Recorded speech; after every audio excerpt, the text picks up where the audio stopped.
बच्चों, पुराने वक्तों की बात है। एक मुल्क पर एक बहुत ही जालिम बादशाह हुकूमत करता था। वो ताकतवर तो था, मगर उसके दिल में रहम नाम की कोई चीज़ नहीं थी।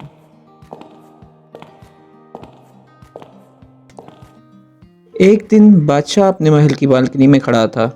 वो नीचे फैले हुए खूबसूरत बाग को देख रहा था, मगर उसका दिल फिर भी मुतमिन नहीं था।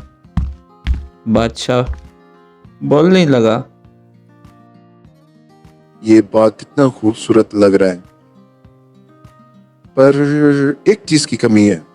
हाँ, अगर यहाँ पे एक नायाब हिरन होता तो ये और भी खूबसूरत लगेगा। खिदमतगार ने जवाब दिया।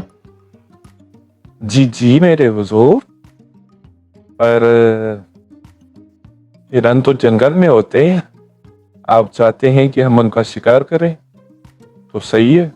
बादशाह कहने लगा, आज शिकार के लिए मैं खुद चलता हूँ, कोई रोकेगा नहीं मुझे। ठीक है, समझ गए? चलो अब चलते हैं।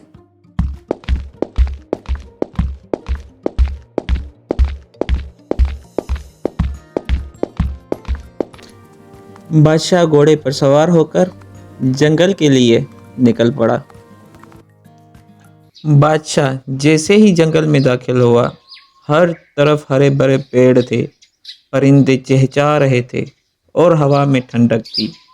अचानक बादशाह की नज़र एक खूबसूरत हरन के बच्चे पे पड़ी। बादशाह खुश होकर बोला, वाह, क्या खूबसूरत हिरन है! वो देखो, इसको ना मेरे बाग में होना चाहिए। रुको, मैं उसे पकड़ता हूँ।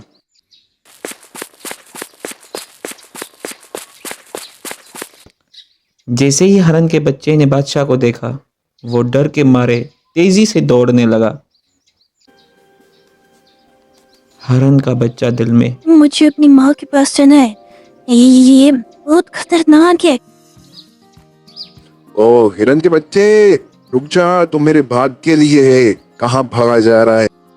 बादशाह हरन के पीछे पीछे जंगल के अंदर बहुत दूर निकल आया। उसके सिपाही, असला और शाही शान सब पीछे रह गए। अब वो अकेला था। बादशाह सांस फूलते हुए, हाँ, ओ, ये हिरन कहाँ जा रहा है? उफ, ये रुक ही नहीं रहा। कुछ देर बाद बादशाह बिल्कुल थक गया।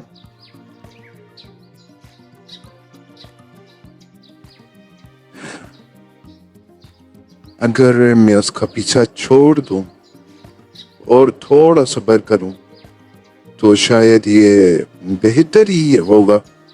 वो एक पेड़ के नीचे बैठ गया। अचानक जंगल की आवाजें बदल गई, खामोशी छा गई। बादशाह डर के साथ,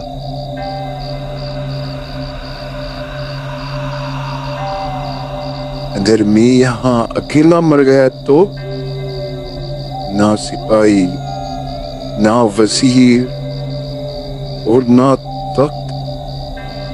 ये जंगल पहले तो खूबसूरत लगता था, पर मुझे अब क्यों डरावना लग रहा है ये।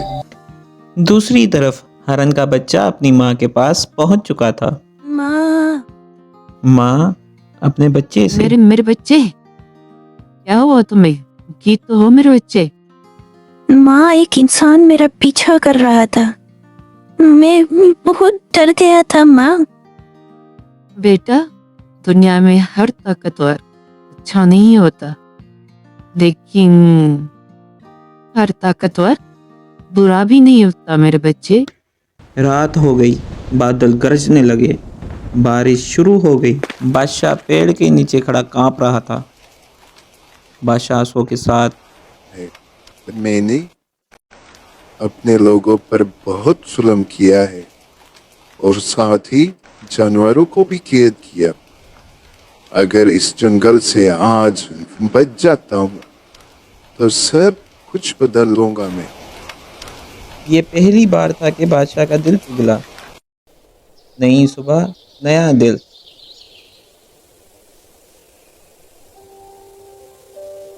बादशाह को रास्ता नजर आ गया।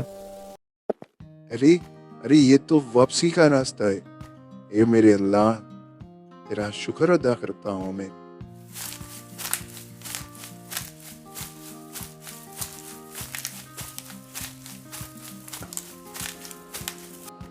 मैं तुम्हें कैद करना चाहता था, पर तुम्हारी वजह से आज मैं पूरा बदल गया हूँ। शुक्रिया।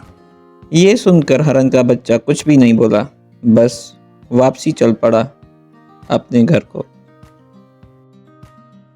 बादशाह की वापसी।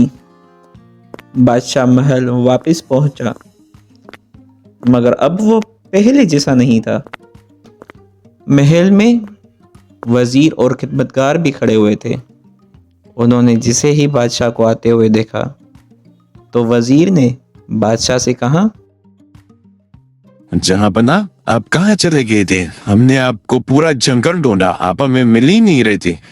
आओ, ये तख्ता आपका इंतजार कर रहा है जहां बना। बादशाह ये देख कर बोला, वजीर, आज से ये तख्त खिदमत का निशान होगा, गरूर का नहीं। आज से जंगल भी महफूज होना चाहिए और शिकार पर पाबंदियां लगा दो। और हाँ, गुलामों पे और अपने लोगों पे कोई भी अब जुल्म ना करे। अगर किसी ने दिया तो मेरे जैसा बुरा असर कोई नहीं करेगा उसके साथ। ये बात सुनकर वहाँ के लोग बहुत खुश हुए। वक्त गुजरा, मुल्क बदल चुका था, बच्चे हंस रहे थे, जंगल आबाद था। इस कहानी से ये सीखा कि ताकत वो नहीं जो डरा है, ताकत वो है जो बचा है। जो आज़ादी छीनता है वो खुद कैद हो जाता है, और जो छोड़ देता है वही असल बादशाह होता है। Thanks for watching! Don't forget to like and comment and subscribe to Minitoon World!